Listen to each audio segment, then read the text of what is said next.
Deus, nosso Pai que está nos céus, ó Deus, nesta noite, ó Deus, como nós estamos aqui nessa sala de reunião, nós como tuas servas reunidas, ó Deus, para estudarmos, ó Deus, mais um capítulo, mais 2 capítulos desse livro, nós sabemos como nós temos nos fortalecido, ó Deus, com cada pessoa que vem, que fala, que traz aquilo que está no coração do Senhor para as nossas vidas.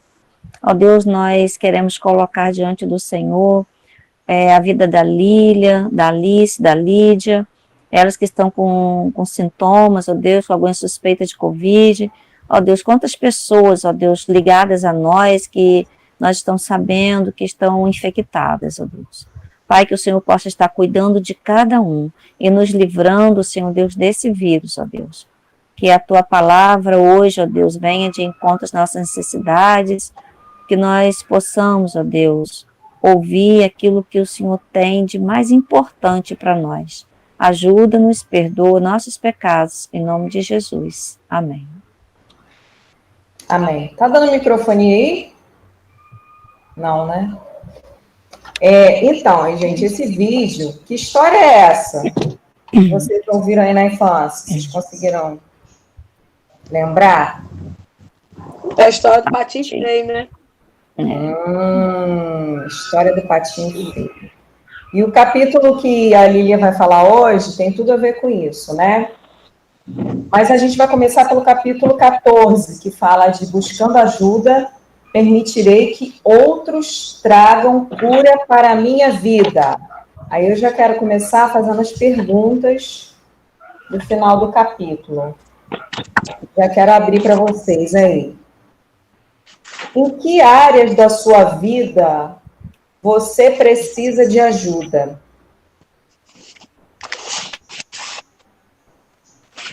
Por que é tão difícil pedir ajuda? Por que, gente? Será que é tão difícil a gente falar, eu preciso de ajuda? Eu não sei ser uma boa dona de casa. Uma vez eu cheguei para a Aldimeia, eu falei assim para a Aldimeia, ela até ficou olhando para minha cara assim. Falei, Aldimeia, me ajuda a cozinhar rápido, eu não sei cozinhar rápido. E você é um furacão.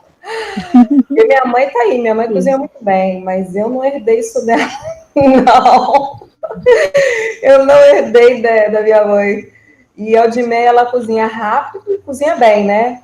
Eu falei assim, acho que eu vou um dia na sua casa fazer um estágio, que ela falou que o horário dela de almoço, lá no Colégio Batista, ela vai em casa, faz o almoço na hora do horário de almoço, come e volta para trabalhar. Eu falei, que é isso? Eu falei, vou para sua casa um dia, vou te olhar, porque para eu fazer o almoço demora 3 horas. Ângela quer me dar Ângela, as broas dela são famosas, né? Não sei como é que é a comida. Agora tem uma aí que mora perto de Ângela, que também é outra coisa, que um dia ela me convidou para almoçar na casa dela, Alcileia. Sabe aquela pessoa que não programou nada? Tipo, vamos lá em casa almoçar? Eu não faço isso, gente, eu passo vergonha. Aí cheguei lá, uma comida, que eu falei, que isso, gente? Eu nunca comi uma carne dessa. Ela é desse jeito. Gente, eu falei, que carne moída é essa? Eu nunca comi em lugar nenhum uma carne moída dessa. Me explica. Eu não, eu tenho que tudo meu é muito programado. Tudo. Por exemplo, hoje eu já programo o que eu vou fazer amanhã. Eu não faço nada de orelhada. Nada meu sai. Se eu posso até fazer numa emergência. Mas o que eu faço com prazer é tudo separadinho. Por exemplo, a broa, já que você tocou no caso da broa. Vou fazer a broa. O que eu faço? Eu pego todos os ingredientes, coloco assim da bancada, em isso, vou usar aquilo, lá. Aí eu começo a fazer e faço. Agora se eu pego, botei o ovo, o açúcar, comecei a bater. Ai, meu Deus, tá faltando trigo. Ai, tem que botar o fermento. Não, eu pego tudo, coloco ali. É tudo muito programado. Eu sou muito metódica, a verdade é essa. Mas vamos falar do assunto que nos interessa, que é a questão do pedir ajuda. Já que você abriu, eu vou falar. Vamos falar. Eu tenho essa dificuldade, sim. Eu posso pedir ajuda quando essa ajuda não é para mim. Mas quando é para mim, eu acho que o orgulho não me deixa.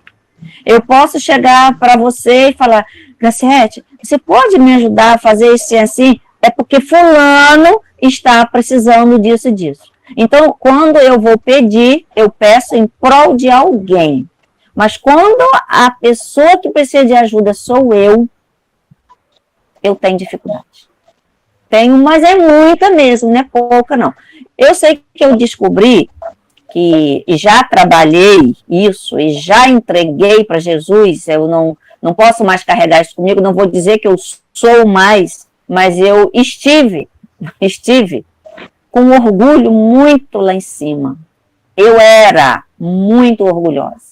Então hoje eu já me sinto que eu já quebrei muito disso. Muito, mas muito mesmo. A questão de orgulho. Eu faço isso por questão de orgulho, entendeu? Mas a questão de pedir ajuda. Muitas vezes eu passei muita dificuldade mesmo, mas não me dobrei a pedir ajuda a ninguém. Eu falei assim, não, o problema é meu, eu vou resolver. Então, claro, eu buscava Deus sempre me ajudou, nunca me desamparou, com certeza, mas de chegar para uma pessoa, eu pedia a Deus, mas a uma pessoa eu nunca consegui me abrir para pedir ajuda. Entendeu? Então, eu sei que eu tenho essa dificuldade no pedir ajuda, embora eu já tenha quebrado, né? Essa parte já está quebrada, em nome de Jesus. Claudinha quer falar, não quer, Claudinha? Não, isso aí eu concordo, a questão do orgulho, mas muitas vezes também a pessoa tem por vergonha, né? Por vergonha de dizer que ela tipo assim, se sentir incapaz, né? Porque às vezes você vai, vou pedir uma ajuda, fulano, como a Graciete falou, a questão de, até de um almoço, de uma coisa assim. Às vezes questão de vergonha mesmo, vamos se sentir menosprezada, menos do que alguém. Então, não só o orgulho, mas às vezes a vergonha também. A questão, assim, dependendo da situação, eu não peço ajuda, mas eu, tipo assim, dependendo do caso, eu não tenho vergonha de pedir, não. Eu chego e peço. Às vezes aqui em casa mesmo, em questão já se tratando de casa e família. Eu sou muito prática na cozinha. Eu bolo uma coisa, de repente, dali eu faço, quando vai ver, a coisa já está pronta. E hoje, graças a Deus, eu me considero uma boa cozinheira. Né? Diz quando, às vezes, o arroz queima. O bolo dá uma soladinha, o bolo fundo que queima. Mas eu sou nessa área. Até mesmo, tipo assim, eu vou fazer... A minha filha. Por exemplo, eu vou fazer uma comida, seja o que for. Um feijão tropeiro, seja do mais complicado ou mais simples. Eu acabo de fazer a comida, meu fogão já está limpo, minha pia está limpa, só não vê nem a colher suja. Então, eu sou prática na cozinha, entendeu? E a questão de pedir ajuda é isso, às vezes, não só a questão do orgulho e a questão da vergonha. Aí, às vezes, aqui em casa fala assim, mamãe, você não me pede ajuda. Porque, às vezes, eu não gosto. Se eu for para a cozinha fazer as coisas, às vezes ficar uma pessoa muito perto de mim acaba me atrapalhando. Porque cada um tem um jeito de fazer as coisas. Jeitinho, né? Tem um jeitinho. Aí, às vezes, a pessoa já, eu não gosto assim, eu não sei assado. Então, às vezes, eu não gosto de pedir ajuda por isso. E em questão de vida mesmo, particular, às vezes, questão de vergonha, de mostrar para a pessoa o que a gente está passando. Né? Então, depende muito do assunto. Tem assunto que eu tenho um pouco de dificuldade, não muito hoje, né? Porque hoje eu tenho as pessoas selecionadas para chegar e falar. Então, até que muitas coisas eu abri aqui no grupo que eu jamais abriria em outro lugar ou com outras pessoas. É porque, tipo assim, eu fui conquistada pela confiança, entendeu? Por cada pessoa, e pessoas que eu não conheço, daqui do grupo que eu tenho mais, assim, que me conhece mesmo, pessoalmente falando, é a Anjo que está mais por dentro da minha situação. Mas eu me sinto super à vontade de chegar e falar. Se eu tiver que pedir ajuda, gente, eu não estou aguentando, eu estou passando por essa necessidade, não estou conseguindo me erguer sozinho, o que for. Eu não tenho essa dificuldade, mas, assim, não é com qualquer pessoa que eu falo, entendeu? Então, eu seleciono, né, as pessoas e, às vezes, o assunto que eu estou precisando realmente pedir ajuda. E aqui ela coloca aqui um texto bíblico que mostra, né, como uma pessoa foi ajudada pelos amigos. Está em Lucas 5, do 18 ao 20. Vieram alguns homens trazendo um paralítico numa maca e tentaram fazê-lo entrar na casa para colocá-lo diante de Jesus. Não conseguindo fazer isso por causa da multidão, subiram ao terraço e o baixaram em sua maca através de uma abertura até o meio da multidão, bem em frente de Jesus. Vendo a fé que eles tinham, Jesus disse: homem, os seus pecados estão perdoados.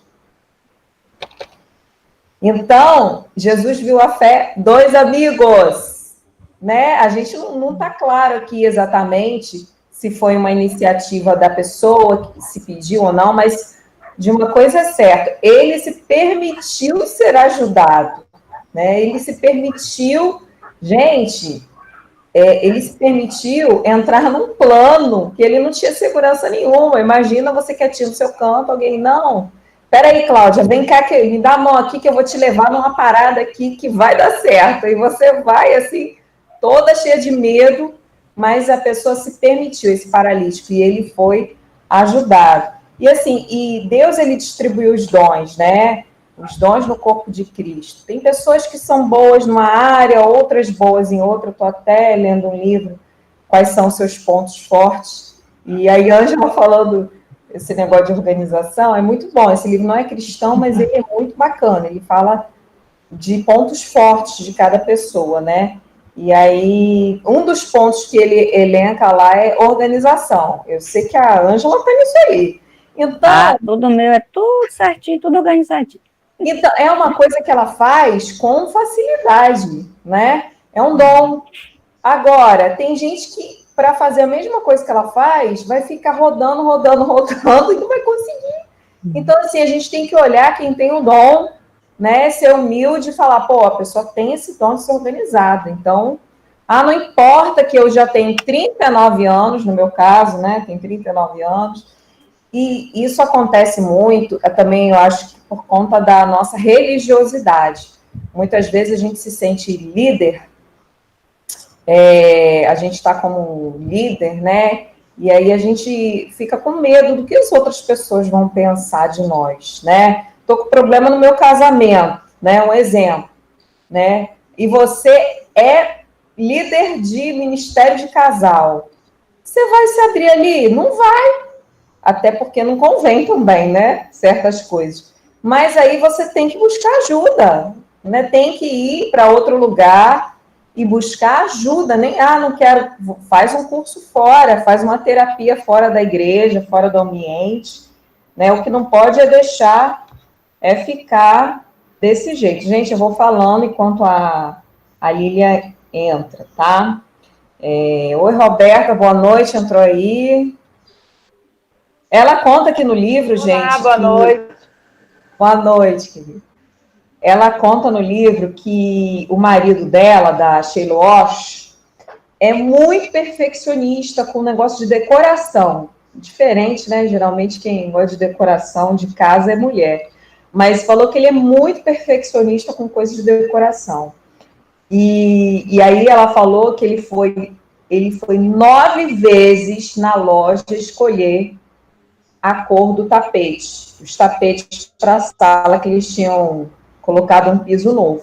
Sendo que a vendedora, na primeira vez que ele foi, falou, olha, o que vai combinar com o seu piso, com seus móveis, ele levou uma foto, né?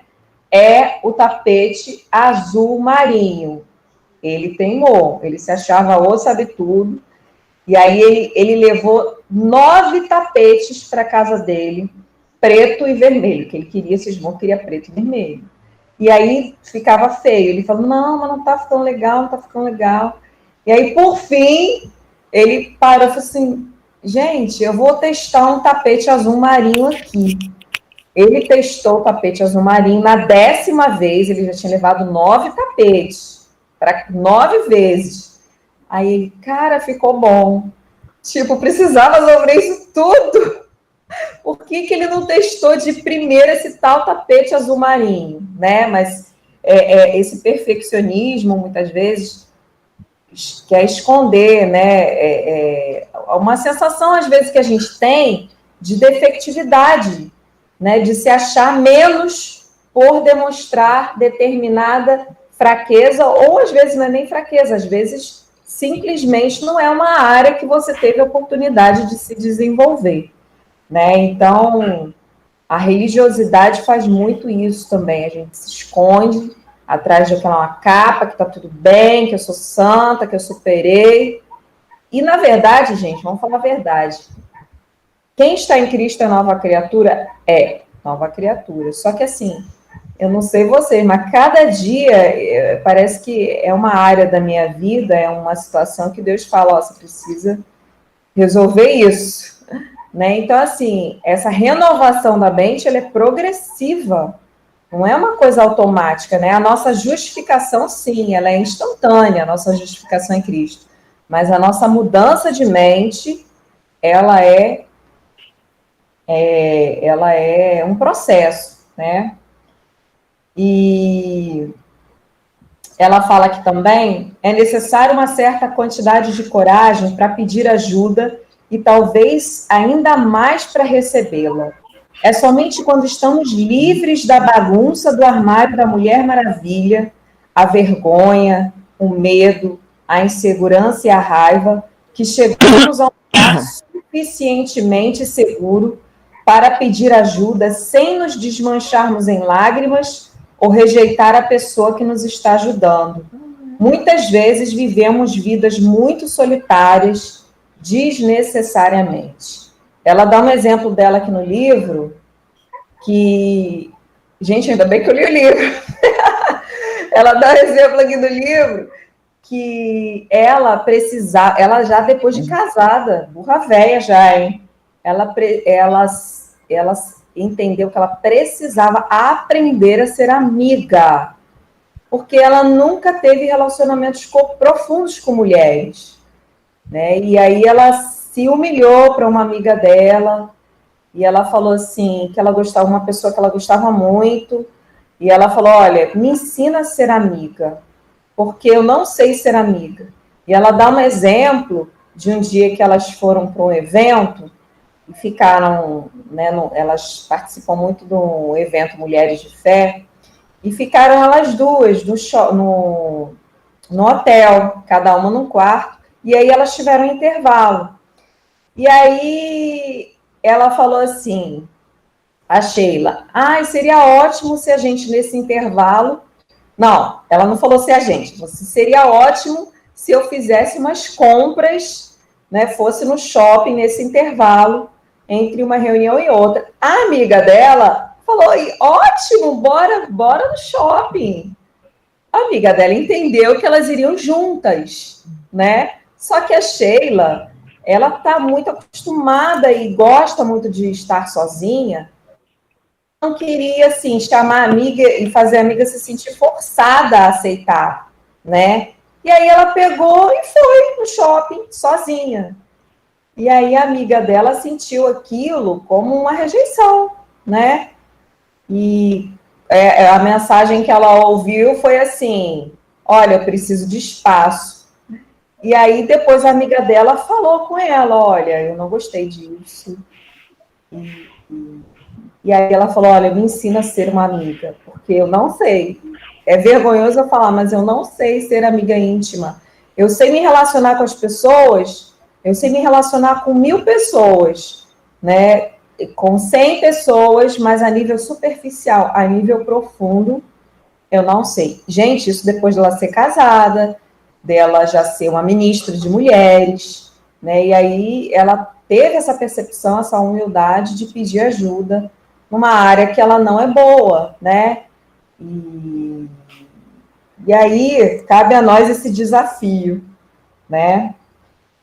Uma das experiências mais humilhantes, porém libertadoras na vida, é pedir ajuda em áreas que achamos que deveríamos ser competentes. Talvez você não tenha tido uma boa mãe e luta em sua maternidade. É difícil chegar para alguém e dizer, você me ensina a ser uma boa mãe? Achamos que deveria ser algo instintivo, mas nem sempre é assim. Se você nunca experimentou a maternidade saudável, o que recebeu ou deixou de receber, deixou assim despreparada para dar tudo o que pode dar. Como mães, exigimos muito de nós mesmas. Todo pequeno erro ou reação emocional nos assombra, mesmo quando tentamos fazer certo, acabamos nos repreendendo quando não atingimos o objetivo. Admiro mulheres que têm a graça de dizer que não sabem como ser. Admiro porque já estive no lugar delas e sei como é fácil, como é difícil admitir isso. Amém? Para fazer mudanças significativas em nossa vida, precisamos estar dispostas a deixar Deus nos mostrar onde precisamos de ajuda e dispostas a abandonar a maneira como nos definimos previamente. Chega um ponto em que temos que tirar as etiquetas e nos comprometer com uma nova identidade. Barry, que é o marido dela, né, levou meses para conseguir dizer sim. Esses tapetes ficam. Várias vezes ele ficou tentado a trazer de volta alguns dos velhos tapetes só para se certificar completamente que gostara da sua decisão. Mas com a ameaça de danos físicos pairando sobre sua cabeça, finalmente tirou cada etiqueta e colocou o suporte sobre eles. Nossa casa é um lugar mais bonito por causa das pessoas que ajudaram a Barry, da moça, né, da consultora da casa que vende tapete de Barry. O trabalho em equipe pode produzir resultados maravilhosos. Gente, é isso. E é uma coisa muito difícil. Eu lembro que a primeira vez que eu assumi uma liderança na minha vida profissional, que eu me tornei supervisora, aquele povo que liga para vocês, já trabalhei muito com telemarketing, tá? Já fui operadora de telemarketing, depois fui supervisora, e quando eu assumi a liderança como supervisora, era muito nova e eu estava muito segura, né? E eu lembro que eu estava tendo muita dificuldade, porque como operadora de telemarketing é uma coisa, agora como supervisora é outra. E aí eu não conseguia, eu não estava conseguindo mexer num programa, que é o programa que gera o salário dos funcionários da minha equipe. E eu tinha vergonha de pedir ajuda. Eu falei, gente, se eu pedir ajuda, vai ficar feio, né? Eles vão me demitir e tudo mais. E eu fui deixando para o final. E aí, gente, chegou um dia que eu só tinha 2 dias para fechar. Era um programa complicado de usar, e eu só tinha 2 dias para liberar o pagamento da minha equipe toda, e era uma coisa demorada. E como todo mundo estava fazendo ao mesmo tempo, o sistema congestionou. Resultado, eu passei muito mal. Quer dizer, todo mundo ficou sabendo do meu problema, porque eu passei mal lá na empresa que eu trabalhava. Eu desmaiei lá de tão nervosa que eu fiquei, porque se eu não tivesse concluído no prazo, os funcionários iam ficar sem salário. Quer dizer, o preço foi muito mais alto, né? Eu poderia muito bem ter pedido ajuda a alguém, né? E é isso. A Lília chegou aí. Lília, boa noite, querida. Lília? Ela entrou? Gente, está sendo uma tribulação para a Lilian hoje, hein? Mas ela vai conseguir. Vamos, Lilian. Já falei para o pessoal aqui da sua dificuldade, da situação que você está passando. Graciete, em questão de pedir ajuda, eu acho que não sei se é para todo mundo. Eu acho que é mais fácil a gente ajudar do que pedir ajuda, né? Acho que nós temos mais facilidade de ajudar, de estender, do que pedir ajuda para si mesmo. Porque a gente se sente, de uma certa forma, acima, né? superior, um conhecimento superior, né? Tudo é a maneira que a gente se sente. Lilian, não estou ouvindo você, não. Fala alguma coisa aí. Oi, pronto. Tá ouvindo? Vocês estão ouvindo ela, gente? Estou ouvindo muito baixinho. Tá dando para ouvir? Agora sim. Você abriu a câmera? Travando. Eu tô com fone, peraí, deixa eu aumentar aqui. Abri. Vê se dá para ouvir melhor agora. Oi? Eu estou ouvindo baixinho vocês, gente. Dá um feedback aí. Eu estou ouvindo bem. Tá? Então tá. Ângela, feche seu microfone, por favor. Pode ir? Você abriu a câmera ou eu que não estou te vendo? Se estiver me ouvindo, tá.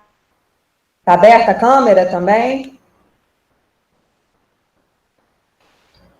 Tá, gente?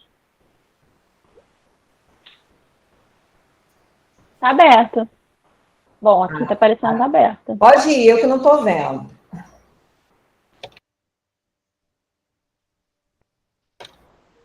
Peraí, vamos ver se vai agora. Oi?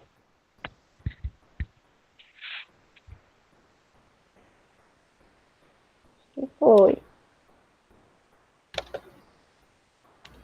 Oi?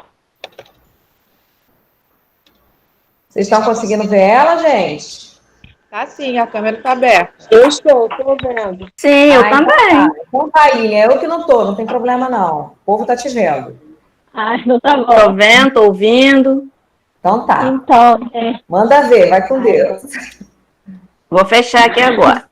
Tá. Primeiro pedir desculpa. Tá bom. Primeiro pedir desculpa, né? Fui pega de surpresa com a Alice dando febre agora. E aí mãe fica desesperada, né? Mas estamos aqui. E aí acho que eu acabei vivendo na prática um pouco do tema de hoje, né? Buscando ajuda, porque eu pensei em buscar ajuda a Graciete. Falando, me socorre, eu vou precisar demorar um pouquinho para pedir o remédio, porque a gente tem que reconhecer que não dá para a gente agarrar o mundo com as pernas. E naquele momento que eu vi, e o nosso maior ministério é a nossa família, né? Que eu vi minha filha precisava de mim, eu precisei pedir ajuda, porque não dá para a gente dar tudo e não tem nenhum problema, né? A gente não dar conta de tudo. Mas entrando no tema, né, que ainda fala sobre a primavera limpando a nossa vida, e aí o capítulo 14 que fala buscando ajuda, que é permitirei que outras pessoas tragam cura para minha vida. Eu, quando, né, vi que esse capítulo cairia para mim, eu amei, porque eu acredito muito nisso, na forma como as pessoas se ajudam, como que uma vez houve uma frase que fala que Deus mostra-nos seu amor, dando-nos presentes embrulhados em forma de pessoas. E eu creio que pessoas é uma das formas mais lindas de Deus cuidar de nós, de ajudar a nossa cura. E aí lá no capítulo, no início, fala, né, a referência do paralítico, que não conseguiu chegar até Jesus, e aqueles amigos fizeram pelo telhado, desceram ele para que ele chegasse até Jesus. Então, assim, eles abraçaram a dor daquele paralítico, eles abraçaram a causa. E quando a gente permite ser ajudado, a gente se depara com pessoas que abraçam a nossa causa, pessoas usadas por Deus para nos curar. E aí tem duas coisas que a autora fala, que algumas pessoas não aceitam ajuda por dois motivos. Acham que não precisam de ajuda, ou elas têm dificuldade em aceitar outras convicções e outras perspectivas. Que lá no livro tem o exemplo, né, do Barry, que ele não aceitava a questão do tapete, mas no fim das contas, ele mesmo entendeu que realmente a cor do tapete que combinava mais era azul. E aí tem isso, que uma outra questão de pessoas que elas, não é que elas não aceitam elas têm dificuldade de aceitar essas outras opiniões, elas levam mais tempo, né, para aceitar e reconhecer essa ajuda. E a gente precisa respeitar esse espaço de tempo. Às vezes, a ajuda que a gente recebe e a forma como a gente a recebe não é a mesma forma que outra pessoa vai receber. né? Como muitas pessoas sabem aqui, eu sou divorciada e a forma como foi tratado o meu divórcio, Deus tratou em mim através de pessoas, eu conheço outras que foram mais demorados. Então, mas isso não significa que isso pode medir alguma pessoa, e sim a forma como cada um reage a uma situação, porque nós somos diferentes, emoções diferentes, comportamentos diferentes, aceitações diferentes, nós temos que respeitar e entender como lidar com o próximo. Tá dando para me ouvir, gente? Eu tô conseguindo me ouvir. Tô ouvindo sim, Lília. Tô ouvindo sim.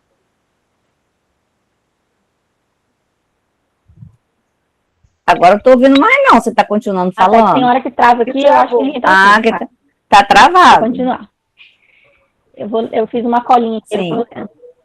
Oi? E agora? A internet aqui tá ok? Sim, tô ouvindo. Oi? Eu fiz uma colinha aqui, que é um resumo. E pode ser difícil aceitar ajuda se você não foi programado para isso. Achei essa frase muito interessante no livro. E o aceitar ajuda tem muito a ver com a sua trajetória de vida. O tipo de criação que você teve, a forma como você lidou com certas situações na vida, diz muito com aquilo que você está disposto a receber do próximo, né? Então, a verdade é que todos precisamos de ajuda de vez em quando. Algumas pessoas demoram mais para aceitar e outros aceitam mais rápido. E quando aceitamos ajudas, podemos estar avançando para derrotar anos e anos de frustração. Então, muitas das vezes, a gente bloqueia esse aceitar ajuda e, junto com isso, a gente bloqueia a cura. Né? Não é que fulano vai curar você, um psicólogo vai te curar, um pastor vai te curar. Não, mas são pessoas que eu creio que são instrumentos de Deus para te auxiliar no processo de cura que você deseja fazer na sua vida. Vamos lá. E uma coisa interessante, voltou. O olho do furacão, a gente não consegue ver com clareza, né? Um furacão, um tornado, fica tudo cheio de poeirado, a gente não consegue ver direito, tudo embaçado. Da mesma forma que se a gente estiver no fundo de um poço, é difícil a gente enxergar a luz no fim do túnel. E às vezes tem uma mão que tem que dar a gente. Se aquela mão está de fora, está vendo uma luz. Por isso é importante a gente aceitar ajuda. Aceitar ajuda, porque a pessoa que está de fora, ela tem uma perspectiva diferente. A gente consegue que o medo, o desespero, a ansiedade, o sofrimento, ele cega nossos olhos.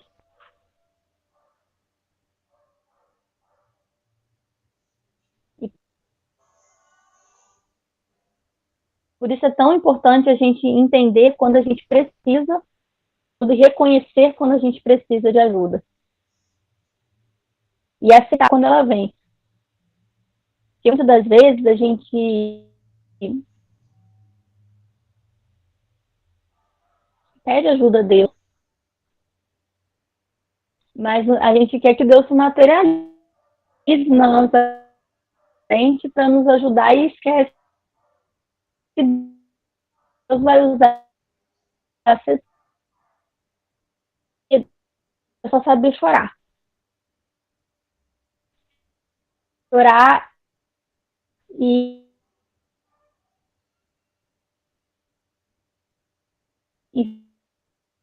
sofrer e numa opressão que eu não enxergava que eu estava oprimida, mas todo mundo ao ver fora enxergava. E uma pessoa que inclusive falou pra gente na semana passada, que foi a Odimir, ela só virou pra mim e falou uma frase assim, se você naquele momento, aquela frase não fez sentido nenhum pra minha vida. Porque eu pensei assim, como que eu vou ser forte se meu mundo tá desabando, a minha vontade de ficar em cima de uma cama, e ela fala um negócio desse pra mim, só que ela me mostrou a história de vida dela, e o que Deus fez na vida dela, e era muito parecido. Por isso é muito importante que, além da gente aceitar ajuda, a gente também se permita ser curado, porque outras pessoas dependem da nossa cura. O nosso testemunho, a nossa experiência de vida vai ajudar outras pessoas a passarem por algo que elas também, como nós, talvez naquele momento não conseguiram. E aquilo fez muita diferença no meu processo de cura, porque eu sempre me lembrava dessa frase. Mas, e tempos depois, a gente conversando, ela me falou, eu vi coisas que naquele momento, no seu desespero, você não conseguia ver que você ia conseguir. Porque a gente não tem essa visão, a gente é limitado, a gente enxerga tudo embaçado, essa é a verdade. E lá no capítulo, fala que há pessoas que têm o dom de contribuir em ajudar os outros. Aí lá em 2 Coríntios, eu vou até abrir aqui, tem um versículo que eu amo muito, que fala sobre isso, de consolar o próximo. Vou abrir aqui, caiu a página. 2 Coríntios 1, quem quiser anotar para ler depois com calma. De 3 a 5 fala assim: Bendito seja o Deus e Pai de nosso Senhor Jesus Cristo, Pai das misericórdias e Deus de toda a consolação.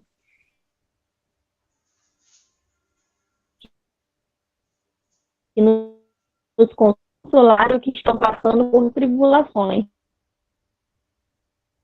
Que com a consolação que recebemos de Deus, pois assim como os sofrimentos de Cristo transbordam sobre nós, também por meio de Cristo transborda a nossa consolação. E eu acho lindo esse versículo porque ele é bem claro que, assim como Jesus amou, né, as nossas dores e nos consolou, nós também podemos fazer isso com o nosso próximo. E aí que entra, a cura de outros depende da sua. E às vezes a pessoa que Deus está te usando para te ajudar no seu processo de cura é alguém que também já foi consolado por outra pessoa, pelo Espírito Santo, por um momento de tribulação. E muitas das vezes nós vivemos, um outro ponto que fala, vidas solitárias desnecessariamente. E a gente tem essa tendência, às vezes, como ser humano, e quando passa por um processo, né, de um tormento, alguma situação difícil na nossa vida, de se isolar. Né? E a gente acaba sofrendo mais. Porque o viver, ele faz parte desse processo de cura. O desabafar, o se abrir, o deixar alguém falar com uma outra opinião, para você poder, peraí, gente, para você estar, né, contribuindo, compartilhando. E aquilo, você dá aquilo que você recebe. Não se cobre e aceite ajuda. Não significa que você tem que nascer, viver e morrer assim. Se você não é uma pessoa que auxilia, que ajuda o próximo e acha que senão eu nunca vou ser, não significa que você nunca vai ser. Deus, ele trabalha, isso aqui entra na questão do dom de consolar o próximo.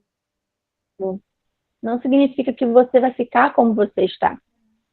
E tenha cuidado para não afastar pessoas que podem te ajudar. Não é bom, a própria Bíblia diz que não é bom que o homem esteja só. E eu creio que isso vale para todos os tipos de relacionamento. Deus, se você pegar no ministério de Jesus Cristo, ele sempre envolveu pessoas. Eu sou da área de administração, eu costumo falar que Jesus é o maior gestor de pessoas que já conheci.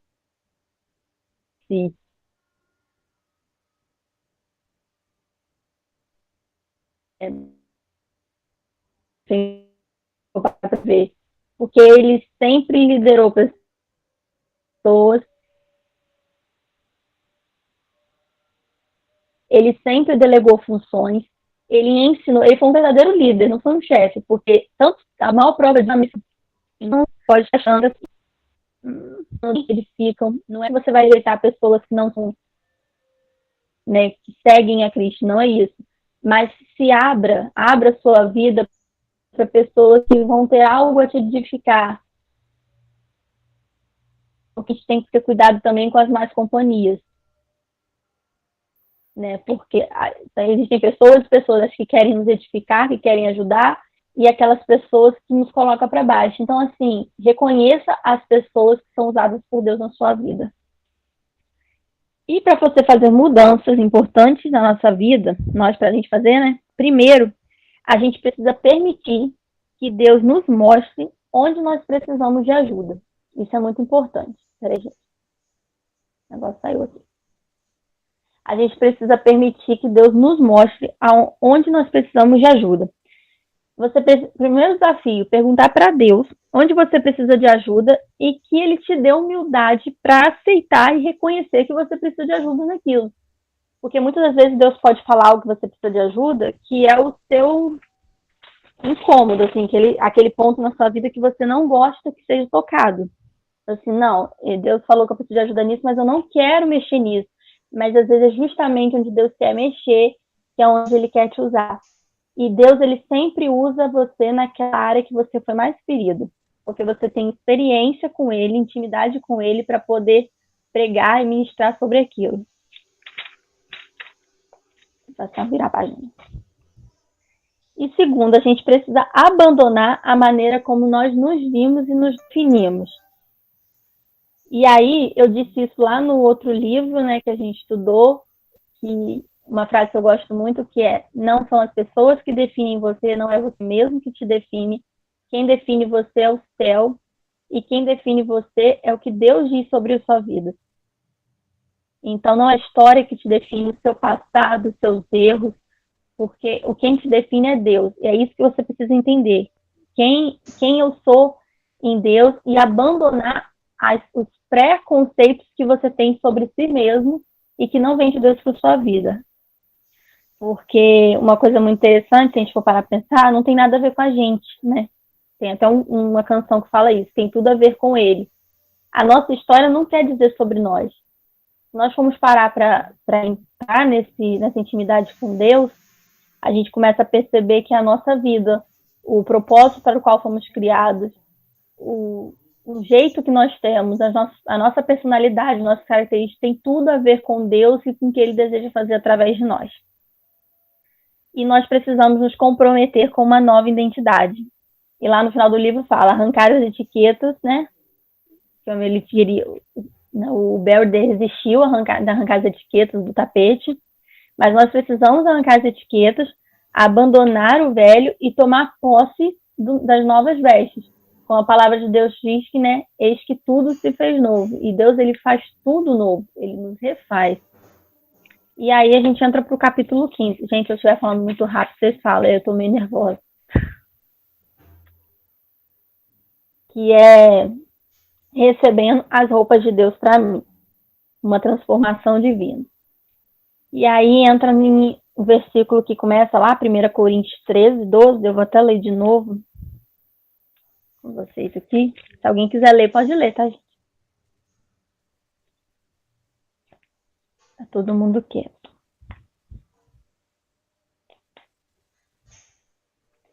Agora, pois, vemos apenas um reflexo obscuro, como em espelho. Mas então veremos face a face. Agora conheço em parte, então conhecerei plenamente, da mesma forma como sou plenamente conhecido. E aí entra naquele ponto que a gente já falou aqui hoje, que é que nós não enxergamos nosso potencial e valor, porque nossa visão está embaçada. E essa visão nossa é embaçada pelo pecado, pelo nosso passado, pelos nossos erros. Nós temos dificuldade, o ser humano tem dificuldade de se achar digno e reconhecido como filho amado do Pai. Eu escrevi, nem eu estou ensinando a minha letra. Mas esse Pai, Ele nos lava, limpa de todo pecado e lança no mar do esquecimento, que é um outro versículo lá em Miqueias 7. Deixa eu ver se eu acho aqui rapidinho.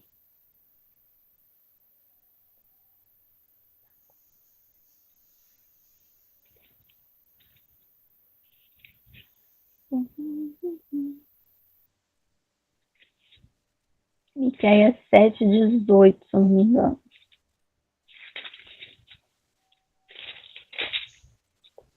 É o que está no livro, Lilian? É Isaías 1:18. Não, é Miqueias 7:18. Que fala: quem é comparável a ti, ó Deus, que perdoas o pecado e esquece a transgressão do remanescente da sua herança. Tu que não permaneces irado para sempre, mas tem prazer em mostrar amor. De novo terás compaixão de nós, pisarás as nossas maldades e atirarás todos os nossos pecados nas profundezas do mar. Né? Como fala também do mar do esquecimento. Então, aqui mostra assim que Deus ele tem prazer em nos mostrar amor, independente dos nossos pecados, dos nossos erros.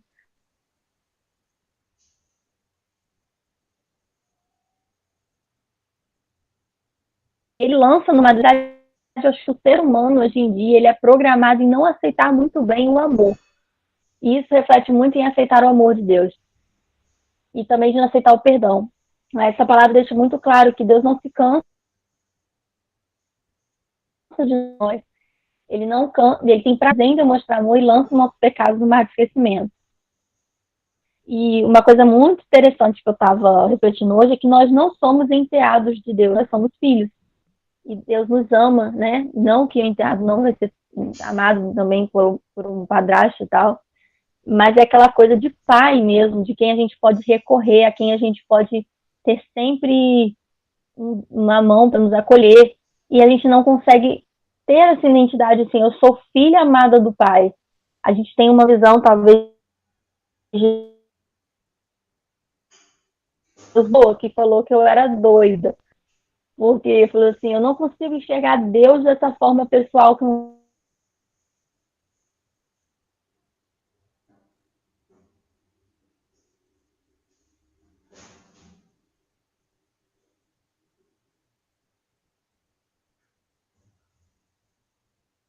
você enxerga, que você disse que está sentada na cama e está com Deus. Eu enxergo Deus assim. Por um tempo, talvez eu não chegava, né? Eu e meu pai, isso muito a ver talvez com a nossa relação na Terra. Eu e meu pai, a gente sempre teve uma relação tranquila, a gente sempre se deu bem, mas meu pai é muito tímido e eu sou muito tímida. Então, a gente não tinha nenhum atrito. Porém, em compensação, a gente tinha timidez em demonstrar carinho com o outro. E isso foi, né, da infância e tal, mas depois de um certo tempo, quando isso foi melhorando, né, que a nossa timidez foi quebrando, porque ele é muito na dele, e eu também sou muito na minha. Quando isso foi melhorando com o tempo, eu percebi que automaticamente o meu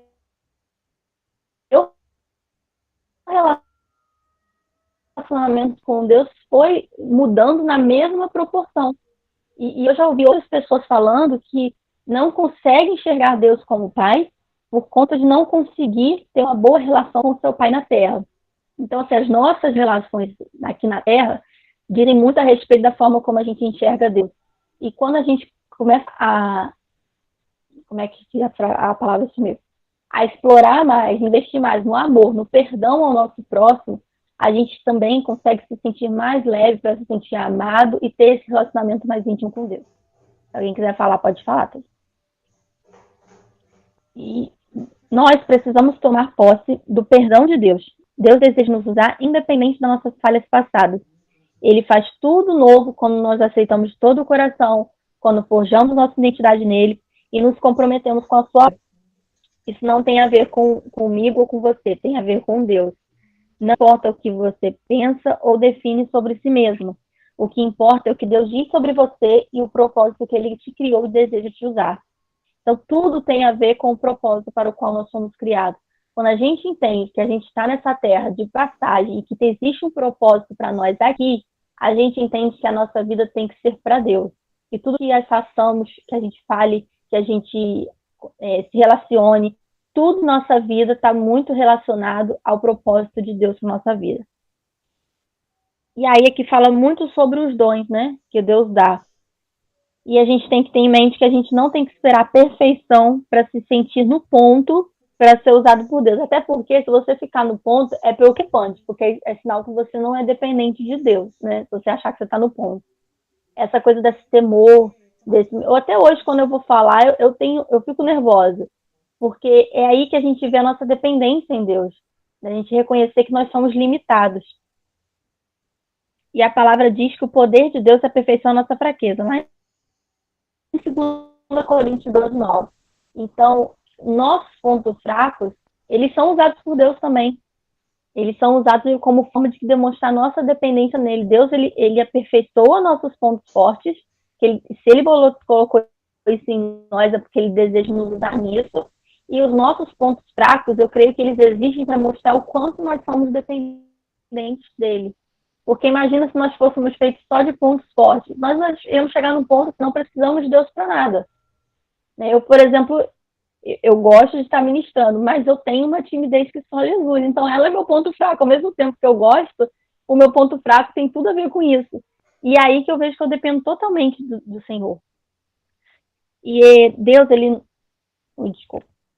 Lá em 1 Coríntios 1, 27 a 29, eu vou ler aqui, porque eu não sei se todo mundo já viu esse versículo. Quer dizer, algumas pessoas conhecem. E ele é muito... A mensagem dele diz muito sobre talvez se você se acha muito pouco, ou se acha menos qualquer pessoa para poder estar... Às vezes você pode estar ouvindo e pensando assim, como é que eu vou ajudar o próximo se eu sou tão pequena, eu não sei falar, eu não sei aconselhar, eu sou totalmente fora da curva. Tem gente que pensa assim. E tem um versículo que fala lá em 1 Coríntios 1, 26 a 29.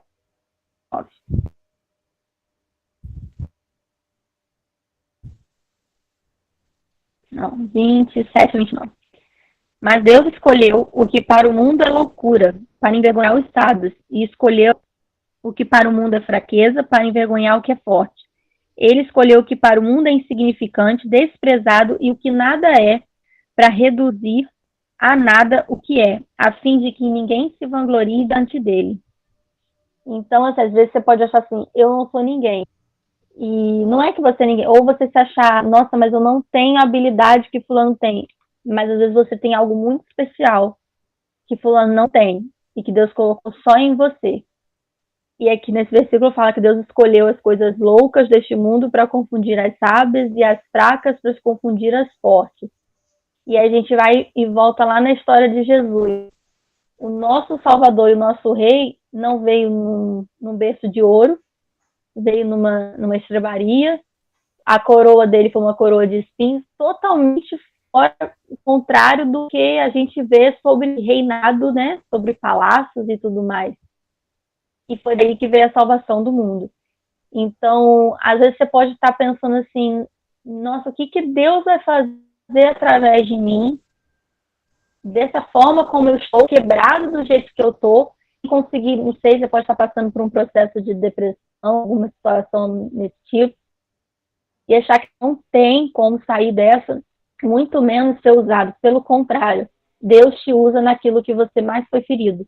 E às vezes o que você está passando não foi Deus que colocou na sua vida, mas Ele pode transformar essa situação num grande testemunho, numa forma de você ser usada e aperfeiçoar o dom que Ele te deu. E vou continuar. Deus, ele nos transforma por completo por meio do Espírito Santo. Ele nos vê com um olhar de amor e graça. E a gente tem que entender que nós somos limitados, nós nos vemos com olhos humanos, mas Deus, ele nos enxerga com olhos espirituais. A nossa visão é embaçada, mas a de Deus, ela é bem clara. E ele vê além do que a gente vê. E ele nos vê como sempre deveria ter sido, antes do pecado. Nós nos vemos limitados por conta do pecado. Nós não pertencemos a esse mundo. Nossa visão é temporária. E a palavra de Deus diz que se confessarmos os nossos pecados, Ele é fiel e justo para nos transformar e tudo mais. Eu vou ler aqui, deixa eu abrir aqui. Para ler direitinho para você.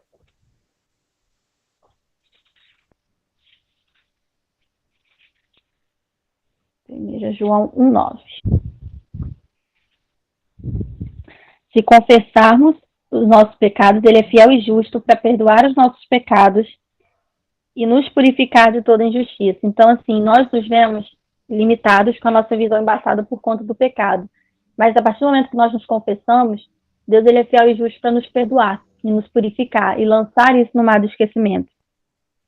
E aí, Ele nos ama e incentiva a ir até Ele, né? Como diz lá no livro, limpar o nosso armário e enchê-lo de novas vestes que vão nos manter aquecidos até que nós possamos estar com Ele. E aí vem o segundo desafio que fala lá, né? Ai, meu fone tá caindo. O que você acredita que Deus vê quando olha para você? Talvez você já parou para pensar como que Deus te enxerga, como que Deus te vê. Será que muitas das vezes você não se menospreza? Você acha que Deus te vê muito pequeno, quando na verdade para Deus nós somos grandes, porque nós somos imagem e semelhança dele. Então Deus não nos vê como medíocres. E você se vê como um patinho feio ou um peixe fora d'água? E você está em paz e é satisfeito com si mesmo? Porque você não vai conseguir, né? Lá primeiro a gente falou sobre aceitar a cura, a ajuda, né, de outras pessoas, e aqui a gente está falando sobre aperfeiçoar o nosso dom, né, de estar ajudando ao próximo, mas para isso a gente precisa se aceitar. E você não vai conseguir dar aquilo que você não recebeu. Se você não recebeu na sua vida o perdão, o amor de Deus, a identidade de filho, você não vai conseguir fluir isso, não vai conseguir demonstrar isso. E aí tem uma notação que eu fiz aqui sobre algumas armadilhas do inimigo sobre a nossa vida, que nos impede da gente ver como Deus nos vê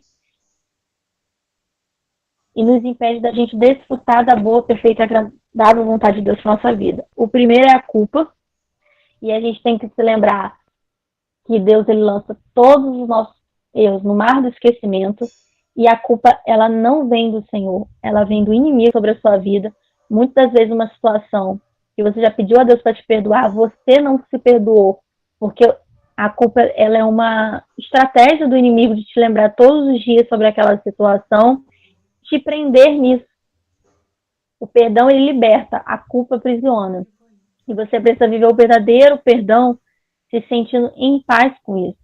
E a segunda armadilha é que acho que afeta muito, principalmente mulheres, que é o complexo de inferioridade. E aí você se automutila, digamos assim. Você se autocondena, você se autodefine por conta de padrões, por conta de coisas que o mundo diz, por conta do que você acha que é o certo e muitas das vezes não é. Ainda mais no mundo que nós vivemos, que o certo está falando errado e o errado está falando certo, né? Então, esse complexo de inferioridade, cada vez mais a gente vê isso atingindo muitas pessoas, acho que principalmente mulheres, porque a mulher ela é muito visual em algumas coisas, ela é muito de observar, né, e se observa outras mulheres, seja na parte física, na parte estética, seja até em comportamento. Por exemplo, às vezes você se compara com, né, que aí, junto com o complexo de inferioridade, acho que entra muito o espírito de comparação. Você se compara, por exemplo, como mãe, às vezes, você vê algum comportamento de outra mãe e você se acha menos mãe por isso. Né? Um exemplo, assim, parece bobo, mas uma vez eu estava lendo um texto sobre você não é menos mãe se você não amamentou seu filho por 2 anos. E isso é verdade. O que define você como mãe não é isso. São detalhes. Cada um tem suas particularidades. Cada um tem os seus porquês de ter amamentado ou não. Da questão do seu acompanhamento com o filho ou não. Então, cada um tem a sua história. Mas a gente vive num mundo que as pessoas comparam e tomam padrões e isso gera um complexo de inferioridade, principalmente por conta da internet. Né? E é aquilo, rede social é uma capa, não é o que realmente se passa dentro de casa. Ali todo mundo é feliz. E muitas das vezes não é assim que acontecem as coisas. Então, o complexo de inferioridade e a culpa são 2 armadilhas que o inimigo tem usado muito para te afastar do propósito de Deus para sua vida, te afastar de tomar posse da sua identidade como filho e te afastar do estar bem consigo mesmo, estar em paz consigo mesmo e se permitir se ver como Deus te vê. E a outra armadilha, que eu creio, que é o perfeccionismo exagerado. Eu falo por mim, eu sou extremamente perfeccionista e eu tenho que me controlar com isso. Né? Uma das coisas que eu tive que aprender com o tempo, inclusive com terapia, é ter controle sobre isso. Porque se deixar, eu quero ficar aquela coisa assim.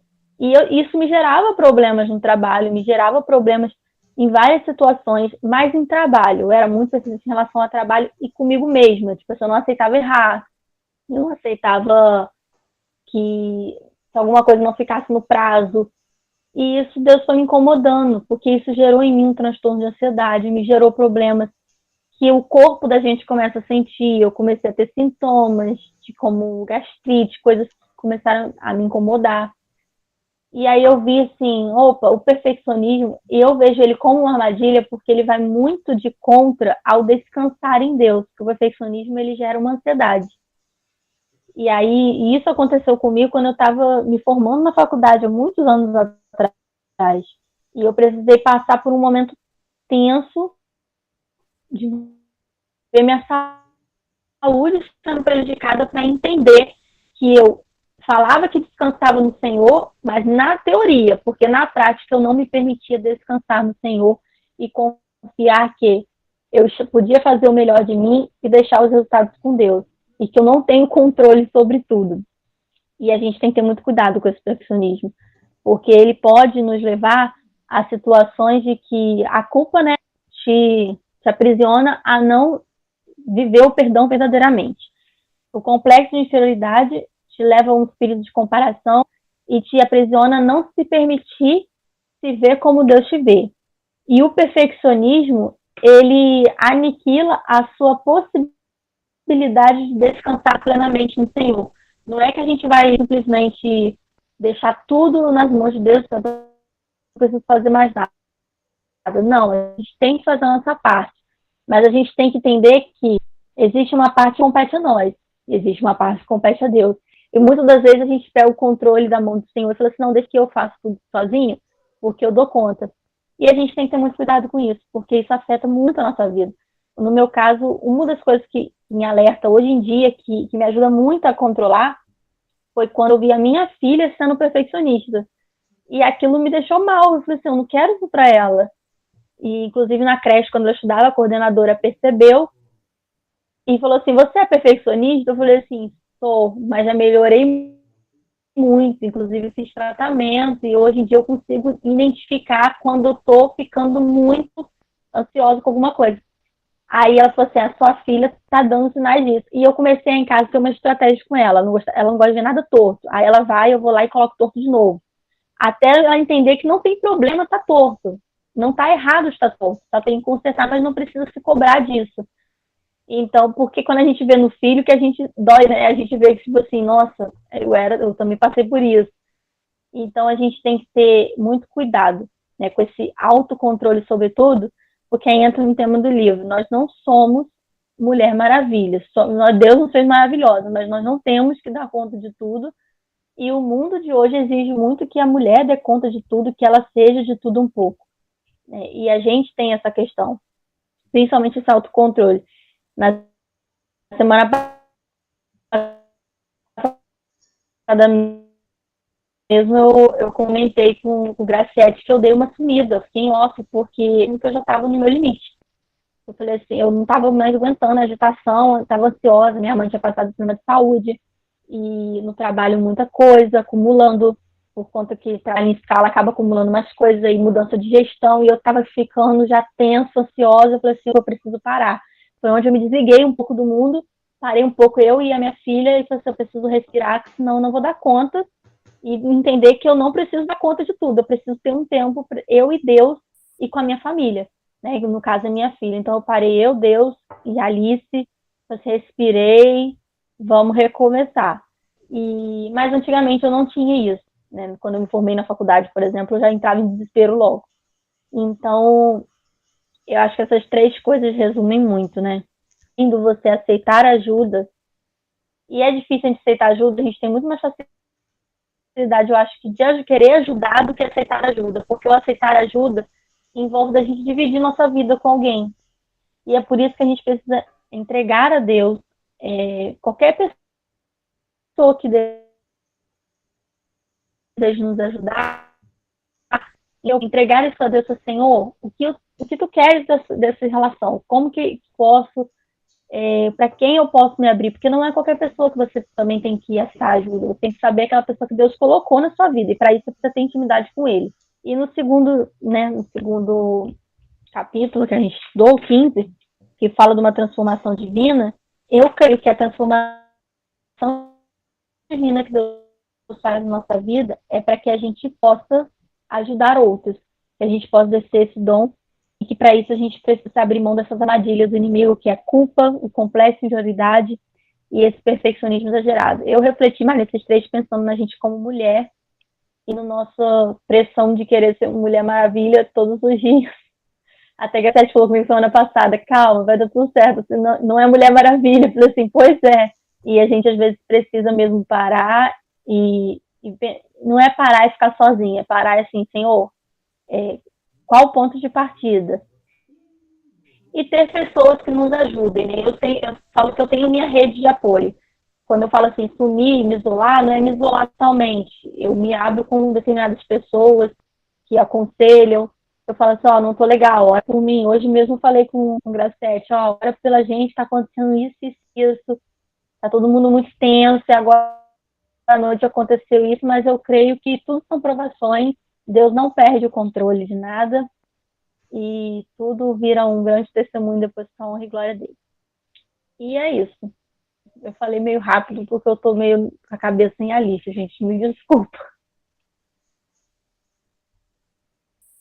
Graciete.